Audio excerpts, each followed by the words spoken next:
오늘 제목은 위기에 처한 사람은 선한 사마리아인처럼 해야 살아납니다. 위기에 처한 사람은 선한 사마리아인처럼 해야 살아납니다. 라는 제목으로 말씀 나누겠습니다. 여러분 지금 정말 세계가 위기죠. 위기입니다. 그러니까 저에게 주신 마음은 이번 코로나19는 장기전이에요. 이게 단기간에 끝날 문제 아닙니다. 장기전이고 금요일 날도 제가 그 경제 문제에 대해서 얘기했는데 이번 코로나 특징이 사실 경제와 함께 오고 있다는, 경제 위기와 함께 오고 있다는 특징이 있고 장기전이라는 거예요. 그렇기 때문에 우리가 장기전에 좀 대비를 해야 됩니다.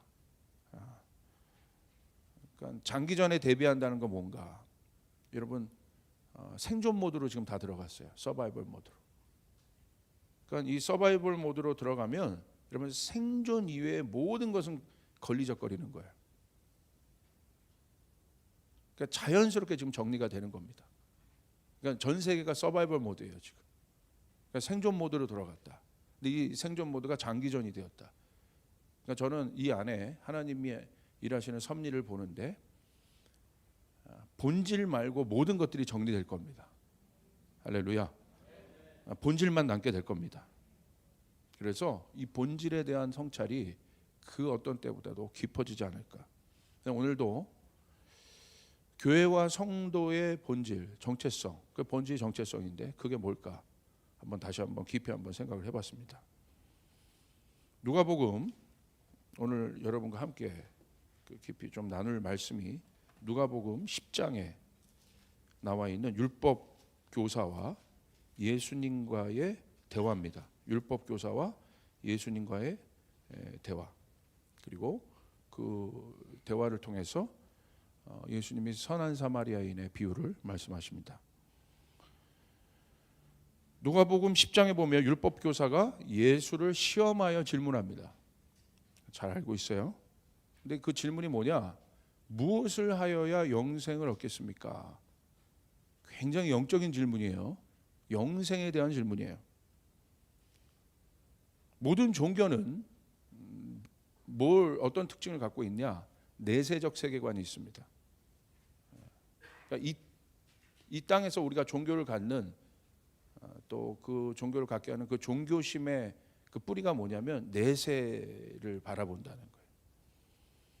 죽음을 넘어 영원히 사는 일에 대한 인간의 갈망을 종교라는 그릇이 담고 있습니다. 그래서 이 율법 교사의 질문은 굉장히 영적인 질문이지만 종교적인 질문이에요. 내세에 대한 질문이니까. 기독교 신앙의 핵심도 율법 교사의 질문처럼 아이러니하게 이 영생에 관한 것입니다. 예수님 이 땅에 오신 것은 우리에게 영생을 주려고 오신 것입니다. 이에 대한 예수님의 대답은 아주 명확합니다. 이렇게 말씀하세요. 그렇게 질문하니까 율법에 무엇이라 기록되어 있느냐, 내가 어떻게 읽고 있느냐라고 예수님이 오히려 역질문하세요.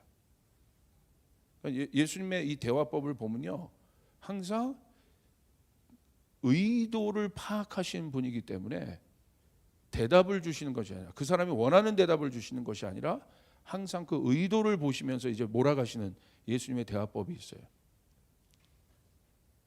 그러니까 율법에 뭐라고 기록되어 있느냐, 네가 그것을 어떻게 읽고 있느냐. 그러니까 여러분 아까 읽었던 10장 27절에 이렇게 기록되어 있어요. 제가 이제 본문에 썼는데 율법 교사가 이렇게 대답합니다. 그가 대답하였다. 내 마음을 다하고 내 목숨을 다하고 내 힘을 다하고 내 뜻을 다하여 주 너의 하나님을 사랑하여라 하였고, 또 내 이웃을 내 몸과 같이 사랑하여라 하였습니다. 이것을 들으시고 예수님 뭐라고 대답하십니까?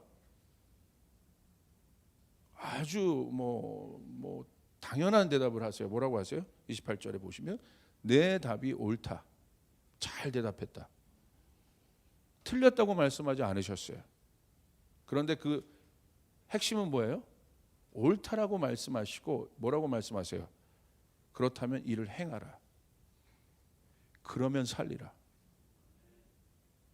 그냥 행함으로 끝나는 것이 아니라 행해라. 그러면 네가 산다. 행함으로만 얘기하지 않으셨어요? 그러면 산다는 거예요. 여기서 산다는 건 뭐예요? 네가 그러면 진짜 하나님 알게 돼. 네 신앙이 진짜가 돼. 이거 산다는 게 그런 거예요. 네가 의미 있는 존재가 돼. 행해. 그러면 살아. 기독교 신앙의 핵심, 즉 교회와 성도의 정체성은 하나님과 이웃을 사랑하는 것이라고 말씀하십니다. 결국 사랑에 관한 것이에요. 그러니까 율법 교사가 이 사랑을 알고 있었어요. 넌 뭐라고 생각하느냐? 영생에 관한 질문 앞에 넌 뭐라고 생각하냐? 율법에 뭐라고 기록되어 있느냐? 무엇이 큰 계명이냐? 잘 대답했죠. 첫째는 하나님 사랑하는 거고 둘째는 이웃 사랑하는 것입니다. 사랑에 관한 거죠. 예수님 옳다고 하셨어요. 그리고 그 사랑을 행하라고 하셨어요.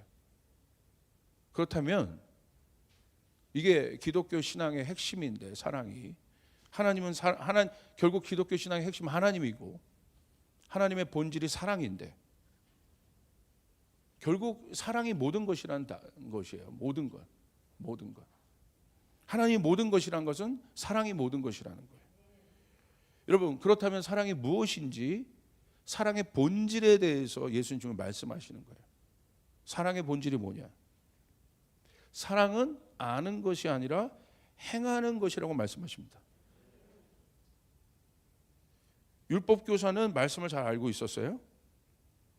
영생에 대한 영적인 질문 앞에 율법 교사는 말씀에 기록된 대로 가장 중요한 첫째 계명과 둘째 계명, 하나님 사랑, 이웃 사랑이라고 잘 알고 있었습니다. 이에 대하여 예수님은 사랑은 아는 것이 아니라 행하는 것이라 말씀하십니다. 예수님이 명확하게 말씀하셨음에도 불구하고 율법 교사는 또 질문해요. 이거 행해라. 사랑에 대해서 얘기했죠. 대답했죠. 율법 교사가 행해라. 그러면 살리라. 그런데 또 질문해요. 그렇다면 내 이웃이 누굽니까? 이것은 성경에 보니까 29절에 자기를 옳게 보이려고 뭔가 이제 흔들리기 시작한 것 같아요. 자기를 옳게 보이려고 예수님에게 아주 구체적으로 질문해요. 그러면 그 사랑을 받아야 될, 그러니까 이런 거예요. 이렇게 정리해 보시면 돼요. 첫째 계명, 둘째 계명이죠. 결국 사랑의 이거 본질에 관한 것인데, 결국 왜 첫째 계명, 둘째 계명이 중요하냐? 이것이 왜 사랑의 본질이냐? 첫째 계명은 우리가 하나님을 사랑하는 거잖아요. 우리가 사랑받는 존재임을 아는 것이에요.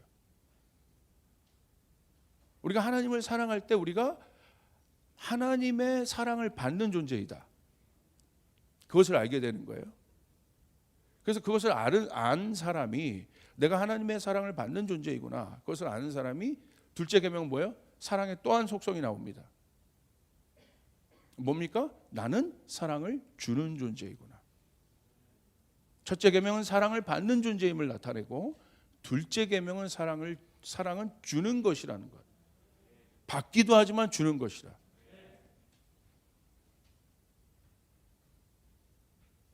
그러니까 이 율법 교사가 묻는 거예요. 아주 구체적으로 물어요. 그러면 그 사랑을 누구에게 줘야 됩니까? 그 이웃이 누구입니까? 여기서 이제 들통나는 거죠. 그러니까 그 이웃을 모르잖아요. 그러니까 이 사람이 첫째 계명, 둘째 계명이 다 무너져 있는 거예요. 결국은 첫째 계명, 그 보이지 않는 계명이 보이는 계명으로 나타나는 것. 보이지 않는 하나님에 대한 사랑이 보이는 사랑으로 나타내어지는 것. 결국 보이는 것으로 나타내지 않는 모든 것, 행함이 없는 것, 다시 말하면 그 모든 것은 가짜라는 거예요. 다시 이렇게 정리할 필요 있어요. 자, 보세요. 율법 교사가 질문을 해요. 두 질문입니다. 하나는 영생에 관한 질문이에요. 두 번째, 이웃에 관한 질문이에요.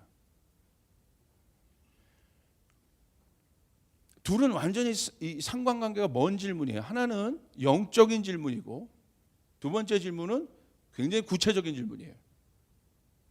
그러니까 여기에 이 율법 교사가 자기가 알고 한지는 모르겠지만 예수님의 예수님과의 대화 속에서 그 대화 속에서 예수님이 그 율법 교사의 입을 통해서 굉장히 중요한 것들을 질문케 하시는 거죠. 예수님 오히려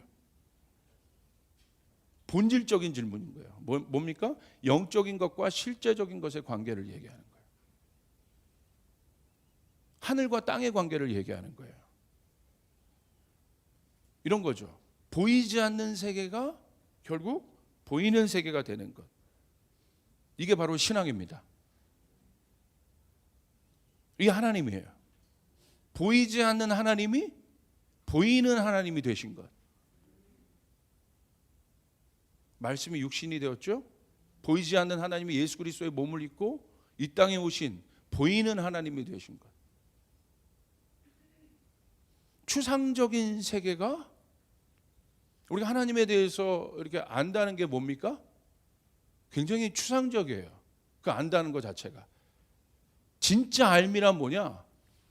추상적인 하나님이 구체적인 하나님이 되는 거예요. 아멘. 이 예배는 어떻게 보면 굉장히 추상적일 수 있어요. 이 예배가 구체적으로 우리의 삶의 일상의 예배가 되는 것. 이것이 예배입니다. 이것이 예배의 완성이에요. 하늘이 땅이 되는 것. 말씀이 육신이 되는 것. 첫째 계명이 둘째 계명이 되는 것. 첫째 계명과 둘째 계명은 다 누구를 상징합니까? 예수 그리스도를 상징하는 거예요. 결국 첫째 계명과 둘째 계명의 요구에 응하신 모델이 누구냐? 예수 그리스도. 영생에 관한 질문인데 결국 무엇에 대한 질문으로 바뀝니까? 이웃에 대한 질문으로 바뀝니다. 영적인 질문인데 실제적인 질문으로 바뀝니다. 기가 막힌 대화입니다. 결국 우리가 하나님을 사랑한다는 증표가 내 이웃을 사랑하는 것이라고 결론 지어지는 것입니다. 그 이웃이 누구인지를 물어보는 율법교사의 질문 앞에 예수님은 이웃이 누구인지를 분명히 하세요. 그러니까 오늘 율법교사가 종교인으로 끝난 그의 신앙이 종교적 신앙이라는 것이 무엇입니까? 행함이 없는 신앙이 돼버린 신앙이 왜 그렇습니까? 아주 구체적으로 이웃이 없기 때문에 그러는 거예요. 이웃은 뭐예요? 사랑을 주는 대상이 없기 때문에 사랑을 받기만 하는 거예요. 받기만 하는 예배, 내 중심의 예배, 반쪽짜리 예배, 거기서 다 끝나 있는 겁니다. 나를 넘어가지를 못하는 거예요. 하늘에만 있는 거예요. 예수는 하늘에 있는 분이 땅에 내려오셨는데, 할렐루야. 그래서 그 사랑이 실제가 되었는데 오늘날 우리의 모든 예배가 하늘에만 있어요. 그래서 받기만 하려고 그래요. 거기서 머물러 있습니다. 그래서 종교가 돼버린 거예요.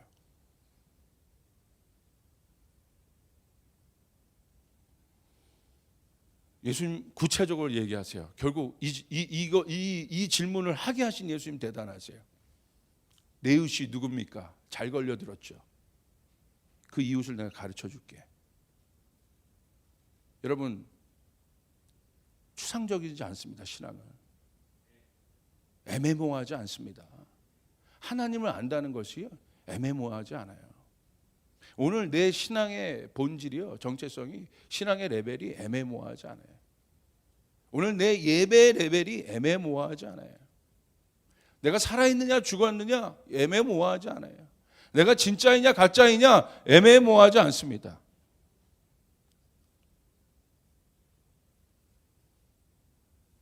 여러분, 이 예배를 통해 깨어나시길 바랍니다. 집중하셔야 돼요. 굉장히 중요한 메시지예요. 왜 우리가 이 시대를 통과하고 있는지 오늘 메시지를 잘 들어보면 많은 것들을 얻을 수 있어요. 왜 이런 상황이 우리 가운데 있고 하나님이 이런 상황 속에서 교회와 성도에게 무엇을 원하는지 본질만 남는다고 그랬잖아요.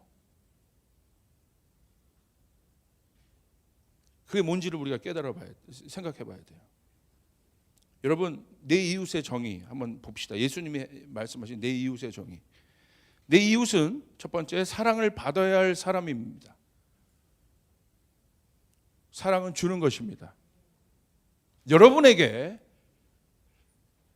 이웃이 없다면 종교인이에요. 우리의 예배가 이웃이 없다면 종교인인 거예요. 율법교사인 거예요.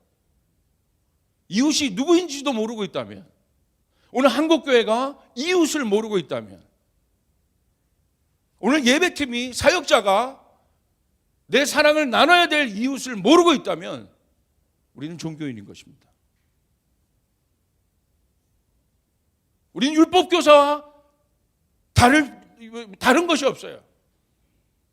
율법교사가 여러분 말씀을 모릅니까? 말씀을 아는 것이 무엇입니까? 내가 신앙이 있다는 것이 무엇입니까? 내가 예배를 드린다는 것이 무엇입니까? 교회가 무엇입니까? 성도가 무엇입니까? 목사가 무엇입니까? 예배팀이 무엇입니까? 결국 답이 어디로 가요? 이웃이 있느냐 없느냐. 오늘 내 신앙이 살아있는 신앙이냐 죽은 신앙이냐, 이런 행위는 껍데기입니다. 이것이 완성되려면 뭐가 있어야 돼요? 내 안에 이웃이 있어야 된다. 그게 첫째 계명, 둘째 계명. 그것이 예수님의 삶이에요. 예수님이 30절부터 비유를 들어 이웃이 누구인지를 명확하게 정의하십니다. 누굽니까 이웃이? 사랑받는 사람이라고 했어요. 사랑이 필요한 사람이라고 했어요. 그러면 사랑이 뭔지를 우리가 깊이 이해하게 되는데, 어떤 인물을 말씀하십니까? 예루살렘에서 여리고로 내려가다가 강도 만난 사람이 있다는 거예요. 강도들이 옷을 벗기고 때려 거의 죽게 될 지경이 된 사람이 있습니다. 누굽니까? 위기에 처한 사람입니다. 절대절명의 사람들이에요. 이 사람은 지금 돕지 않으면 죽어요. 그냥 잠깐 감기 걸린 사람이 아니라 돕지 않으면 죽는 사람. 당장 도와야 될 사람. 예수님이 말씀하신 이웃에 대한 정의는 뭐예요? 이 사람이에요. 빨리 도와야 될 사람. 근데 어떻게 도와야 될 사람? 실제적으로 도와야 될 사람. 그 사람이 없다면 가짜라는 거예요. 이웃에 대한 율법교사의 질문이 중요하죠. 왜냐하면 하나님을 사랑하는 일이 이웃을 사랑하는 것으로 나타나기 때문에 그렇습니다. 오늘 교회의 문제는 종교화된 교회, 종교화된 예배, 종교에 대한 신앙, 결국 나에 머물러 있는 신앙의 위기, 내 중심의 신앙의 한계성이 왜 그 한계가 나타나냐? 너무 명확하다는 거야. 이웃이 없다는 거야. 첫째 계명은 아는데 둘째 계명이 없다는 거야. 그러니까 구약에 머물러 있죠. 율법에 머물러 있어요. 행위에 머물러 있어요. 본질에 서지 않는 거예요. 그러니까 신앙이 기쁘지가 않는 거예요. 완성이 없는 거예요.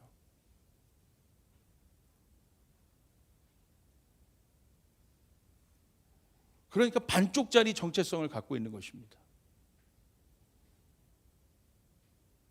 이웃이 사라진 신앙은 본질에서 멀어진 종교적 신앙. 본질에서 멀어졌다는 건 형식화됐다는 거예요. 그러니까 매너리즘 빠지는 거예요. 종교는 무엇입니까? 종교의 정의. 내가 하나님이 된 거예요. 나 중심. 그게 종교입니다.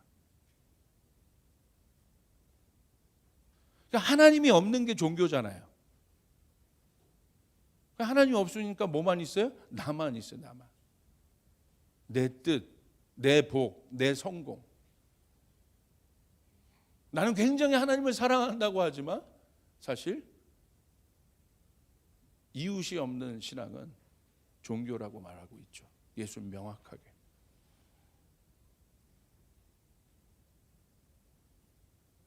형식의 틀이 본질이 되어버렸습니다. 생명과 관계없는 형식이 생명보다 위에 있는 그런 단계가 되어버렸어요. 그게 종교예요. 하나님의 사랑은 예수 그리스도를 통해 우리에게 명확히 알려졌습니다. 예수님을 통해서. 사랑은 무엇입니까?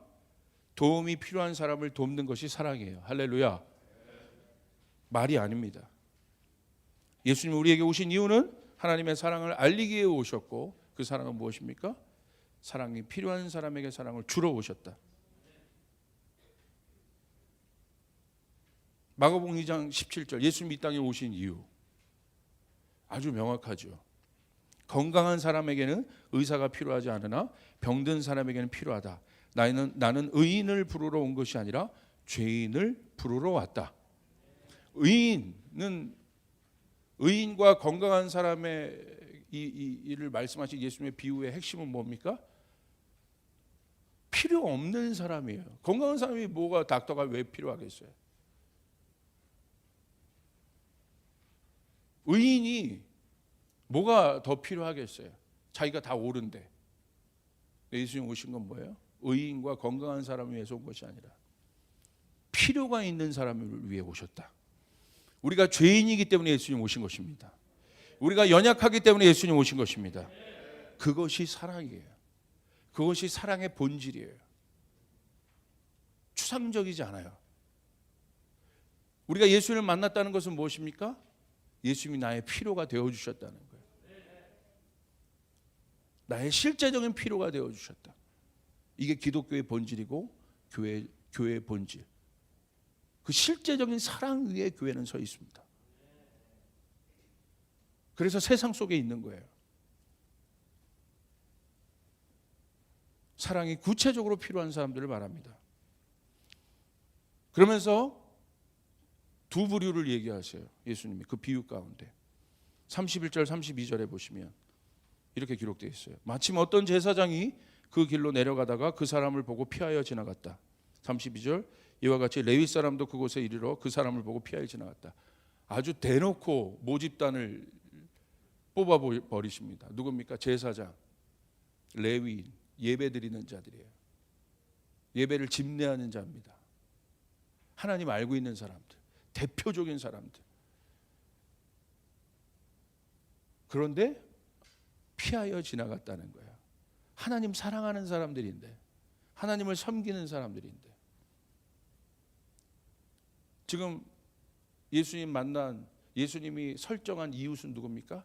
지금 돕지 않으면 죽는 사람. 그런데 지나가는 거예요. 예수님 묻고 있는 거예요. 뭐가 사랑이니? 하나님의 사랑이신데. 뭐가 사랑이니? 너희는 어디 위에 있니? 네 신앙은. 네가 제사장처럼 그렇게 나를 잘 알고 네가 나를 이렇게 예배하고 그렇게 화려하게 예배하고 형식을 갖춰 나를 예배하고 레위인처럼 평생 네가 나를 예배하며 산다 할지라도 네가 그 사랑의 본질 위에 서 있니? 너 지금? 네가 그 위에 서 있지 않다면 너는 종교인이야. 그냥 율법 교사가 질문 한번 지금 잘못했다가 지금 예수님 뼈 때리고 있어요 지금. 기가 막혀요 예수님. 막 이게 이 본문을 보는데 예수님의 이 양날선 말씀이 양날선 건과 같아요. 막 파고 들어가고 있잖아요 지금. 왜 예수님의 이 지금 대화가 파고 들어간다고 느끼는 줄 아십니까? 의도를 꿰뚫어 보기 때문에, 본질을 꿰뚫어 버리기 때문에. 여러분 항상 본질은 이깁니다. 본질이 강한 거예요. 결국 본질만 남아요.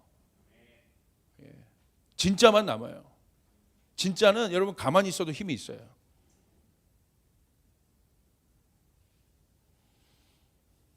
그런 그들의 마음이 어떻습니까? 이웃이 없으니 하나님 사랑도 없다는 겁니다. 그런 그들의 마음은 굳어져 있습니다. 그래서 위기에 처한 이웃을 보고도 마음이 움직이지 않습니다. 저는 오늘날 이 사태를 보면 제일 안타까운 게 뭐냐면 점점 어떻게 보면 지금처럼 이게 격리되니까 사람들이 지금 깜짝 놀라지, 우리는 사실 마음의 격리를 이미 갖고 살지는 않았나? 우리 안에 그 여유가 없잖아요. 마음의 방들을 다 만들어 놓고 스스로 격리해서 우리가 살고 있지 않았습니까? 내가 하나님을 사랑하고 예배한다 하지만, 근데 우리가 실제적인 격리가 나타나니까 이렇게 당황하고 있죠. 격리가 이렇게 무서운 건데. 그래서 우리 마음 안에 벽이 있지 않았나? 꼭 코로나 때문에가 아니라 한국 교회는 어떻습니까? 오늘 조이풀의 예배는 어떻습니까? 사실 제가 이 말씀을 준비하면서 많이 회개했어요. 요즘에 계속 회개만 해요. 근데 기뻐요. 할렐루야. 새롭게 태어나는 기분이에요. 얼마나 제가 못 알아들으면 국가적 위기를 통해서 조 목사를 알아듣게 하시죠. 얼마나 평상시에 못 알아들었는데. 이 정도 위기가 오니까 고민하잖아요. 부끄럽습니다.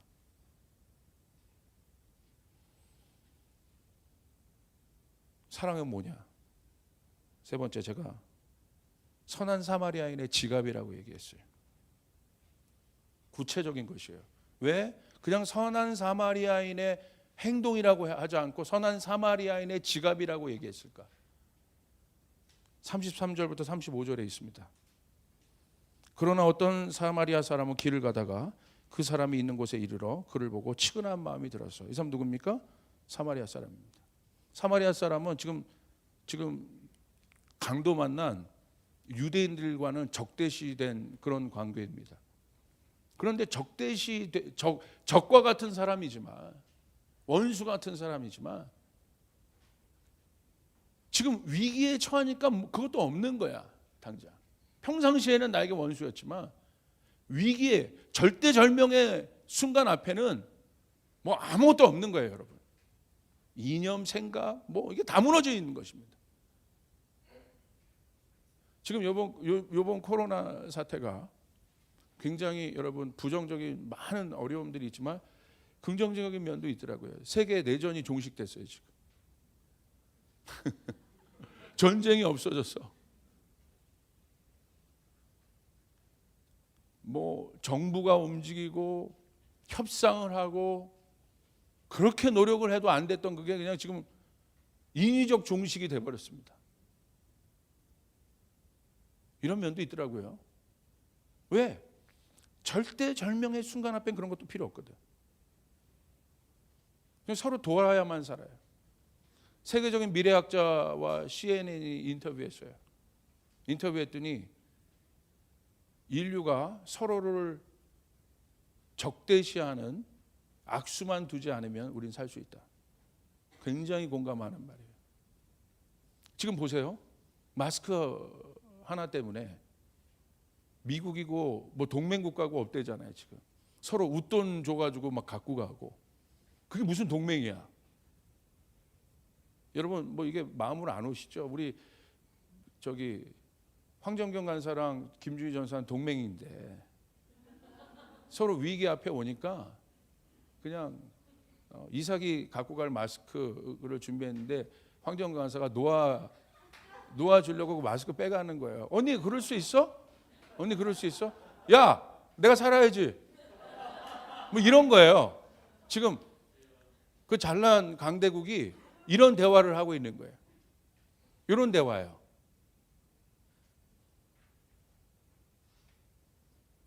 결국 다 죽는다는 거예요, 그렇게 하면. 이 미래학자, 제가 싫어하는 미래학자인데, 그래서 이름을 얘기 안 하는 겁니다, 지금. 근데 너무 공감해. 죽는다는 거예요, 그럼. 지금 그 질문이 온 인류에게 던져진 거예요. 오늘 선한 사마리아인에게 이 율법 교사를 향한 누가 내 이웃입니까? 라는 이 질문이 온 인류에게 지금 던져진 것이에요. 이 문제를 해결할, 근데 그 이웃들은 누굽니까? 강도 만난 사람들, 절대절명의 사람들이 지금 증가하고 있습니다.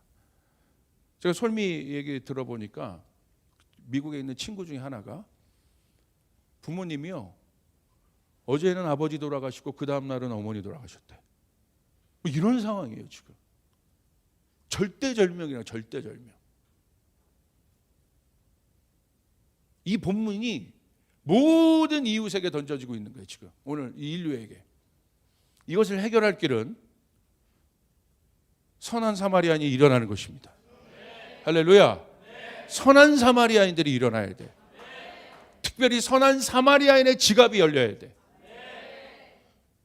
보세요. 34절. 가까이 가서 그 상처에 올리브 기름과 포도주를 붓고 싸맨 다음에 자기 짐승에 태워서 여관에 데리고 가서 돌봐 주었다. 자기 길 가다가 지금 이 사람 돕고 있는 것입니다. 레위인과 제사장들은 다 피하여 지나갔는데 35절.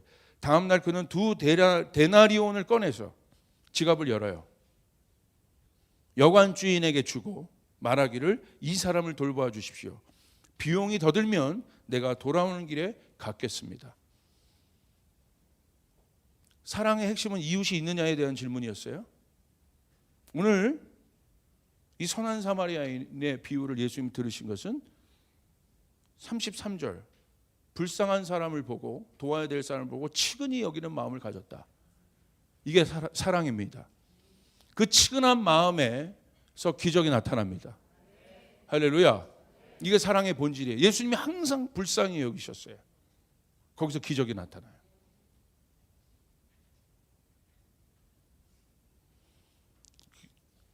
이게 바로 어떤 마음이냐? 모든 것을 탕진하여 돌아오는 탕자를 불쌍히 여기는 아버지의 마음. 이것이 사랑의 본질입니다. 이것이 오늘 교회에게 요구되는 것이에요. 할렐루야.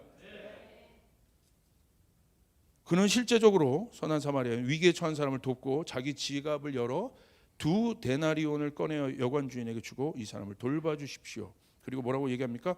비용이 더 들면 내가 돌아오는 길에 갚겠습니다라고 얘기합니다. 이번 코로나 바이러스의 특징은 결국 뭘로 귀결되느냐? 경제로 귀결되고 있습니다. 이게 핵심이에요.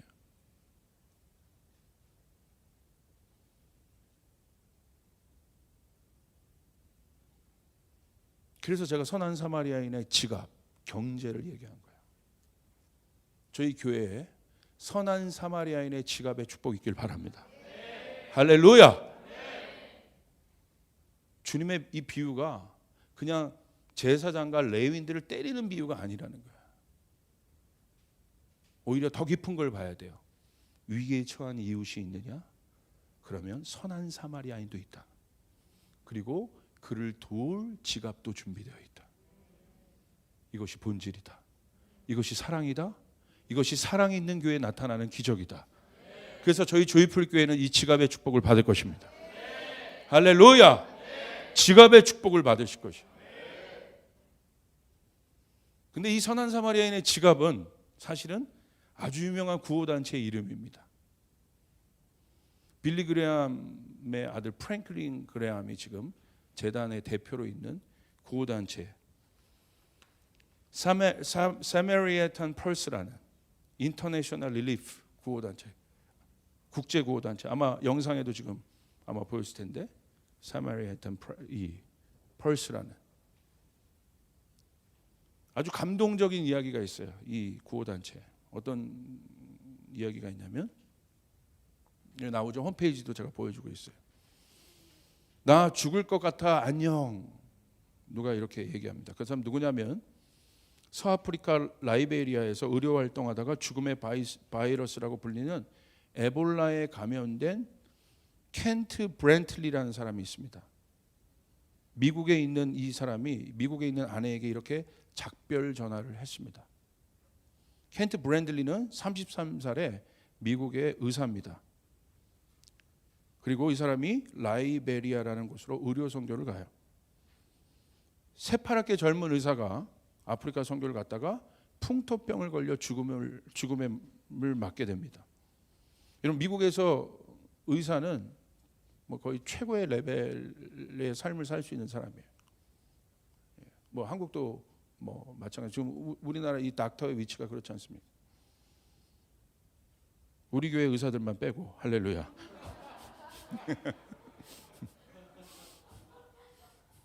아내를 미국에 남겨두고 떠납니다.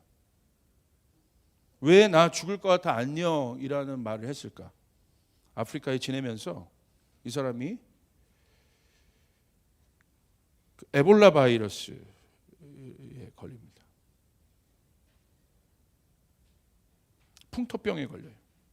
그래서 이 절박한 상태가 된 거죠. 그래서 미국 정부도 대단합니다. GMAB이라는 항생제를 단 3회분, 이게 아직 검증이 되지 않은 항생제인데 너무 급하니까 자기 국민 하나가 어떻게든지 이거라도 써서 살려야겠다라고 신청을 했는데 보건당국이 그러라고 얘기해요. 그러니까 뭐 형식이 없어요. 그냥 일단은 살리고 보자는 거야. 그러니까 미국도 대단하죠. 뭐 절차 뭐 있잖아요. 근데 일단 아직은 뭐 검증되지 않았지만 그래도 이거라도 마지막 써야 된다면 써라. 그래서 전세기를 띄워줘요. 한 명을 살리기 위해서. 이게 미국이에요. 아프리카 어느 시골마을에서 죽어가는 미국인 한 사람을 살리기 위해 살릴 수 있다는 아무런 보장도 없음에도 미국은 전용기를 띄워주고 미국 공무원은 보신주의나 규정에 얽매이지 않고 실험 단계에 있는 신약을 사용하도록 승인합니다. 라이베리아에서 함께 의료 선교를 하던 낸시 라이볼트라는 여사가 똑같이 걸려요, 이 풍토병에. 그런데 3회분 지금 공수됐잖아요. 3회분. 근데 브렌틀리가 대단해요. 켄트 브렌틀리가. 33살 켄트 브렌틀리가. 뭐라고 얘기하냐면 라이볼트 여사가 먼저다. 양보합니다. 그 상황에서도. 우리는 마스크 갖고 싸우는데.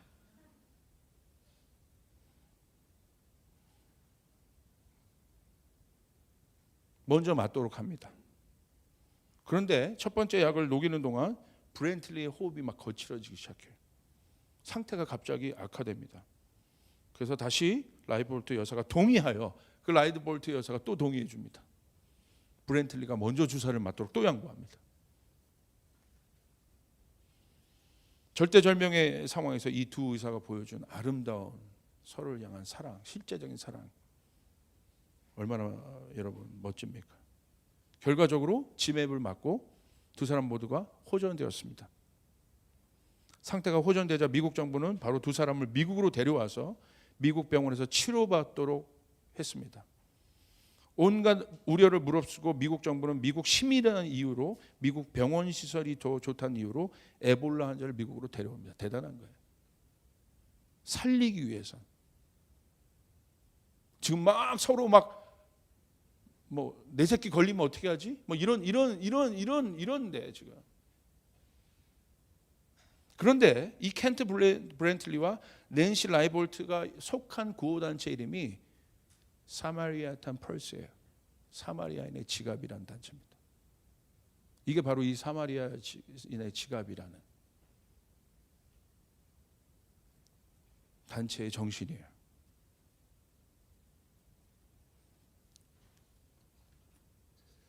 빌리그람 목사님이 복음을 전도하는 일에만 있는 것이 아니라 그 안에 이런 단체가 있다는 사실을 제가 이번에 알았어요. 그리고 이 사마리아탄 펄스가 마스크 10,000장을 공수해서 지금 지난주 대구에 보냈습니다.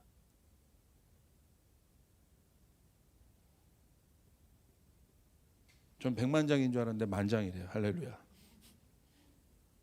저희는 부활절 마스크 1,000개를 만들어.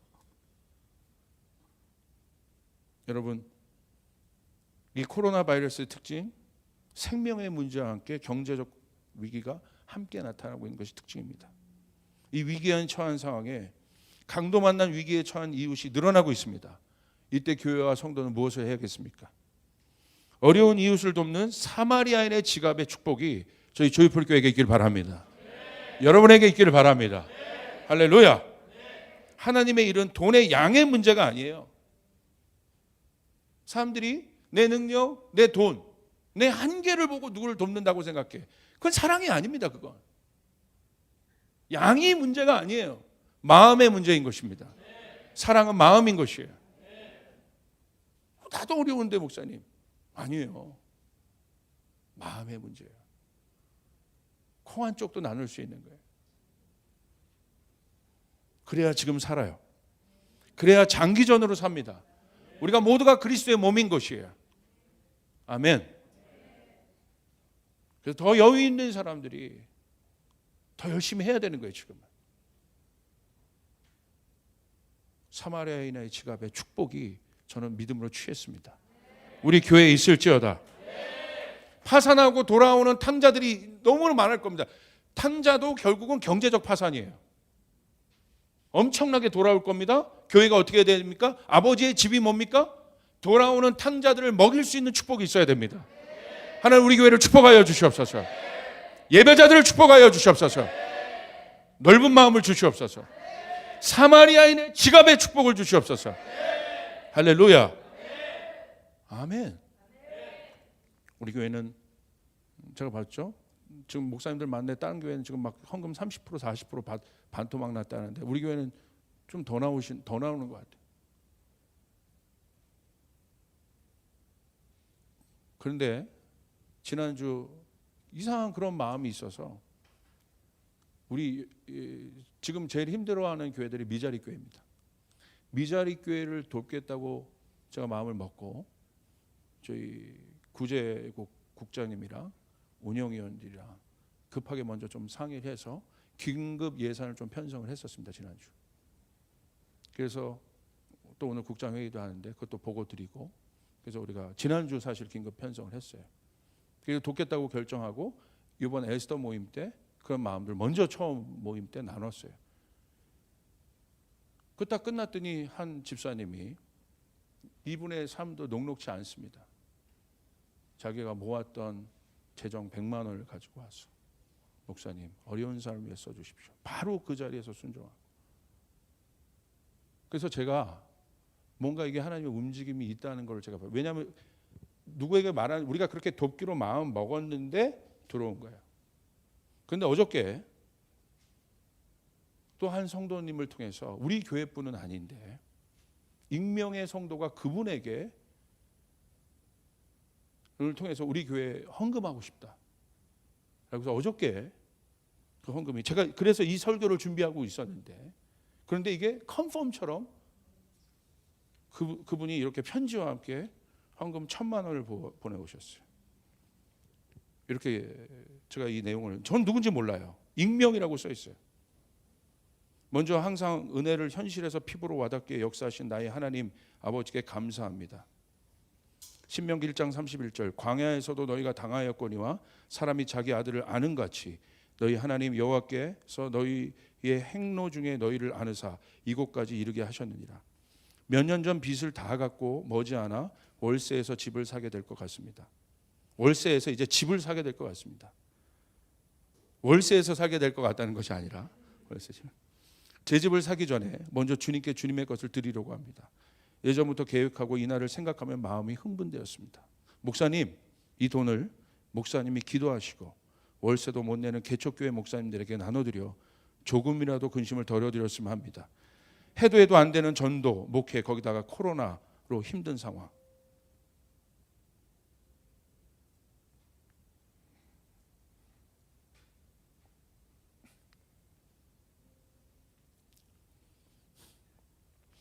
그 하나님의 종도 하나님 아버지가 알고 있고 기억하고 있고 보고 계시다는 것을 알려드리고 싶습니다. 힘내시고 참고 달려가시다가 그 끝에 주님 품에 안기시어 하고 싶은 얘기 많이 하시라고 전해주세요. 대접받고 싶은 대로 대접하라. 제 아들도 언젠가는 그 길을 갈 때 누군가 이렇게 주님의 마음을 보여줄 것을 기대합니다. 우리를 창조하신 하나님은 참 아버지시며 우리 인생의 참주이심을 감사드립니다. 지난주 그렇게 마음을 먹었더니 하나님께서는 제가 뭐 광고도 한 것도 아닌데 확증이라도 하듯이 익명의 한 성도를 통해서, 그것도 우리 성도도 아니고 한 성도를 통해서 이렇게 보내주셨어요. 제 안에 기쁨이 있습니다. 우리 하나님 살아계시는구나. 그리고 제가 어저께 두 손 들어 저희 교회를 축복했어요. 주님, 사마리아인의 지갑의 축복이 우리 교회에 있을지어다. 그 경제의 축복이 우리 교회에게 있을지어다. 오늘 주님이 이렇게 마지막으로 말씀하세요. 뭐라고 말씀하십니까?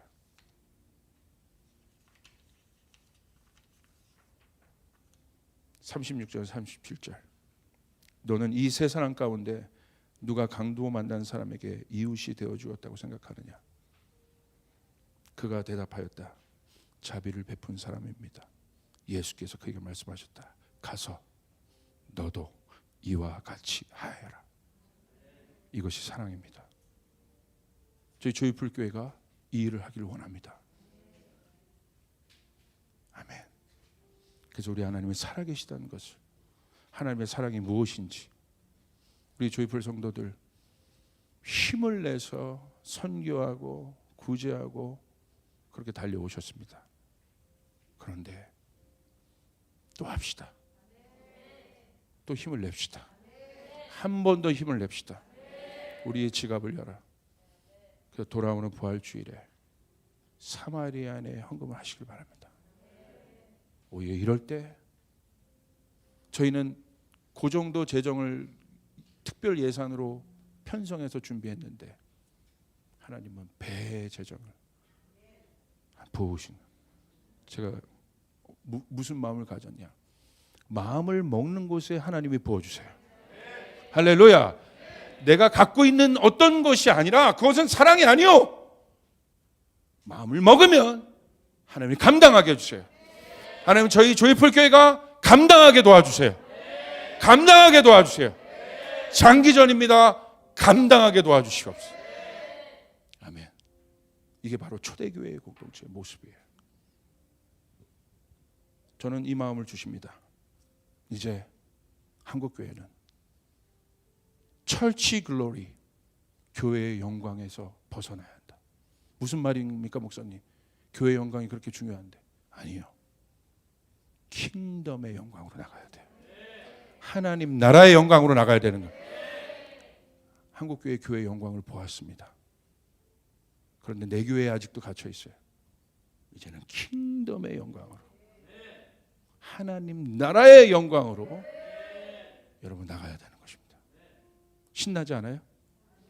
사마리아인의 지갑, 사마리아인의 지갑의 축복을 우리에게 주시옵소서. 우리 일터에게 주시옵소서. 내 가정에게 주시옵소서. 주님, 우리 교회가 살아있는 교회가 되길 원합니다. 복음의 실제 위에 서길 원합니다. 그 교회가 되길 바랍니다. 아멘. 우리 주님께 영광의 박수 올려드리겠습니다.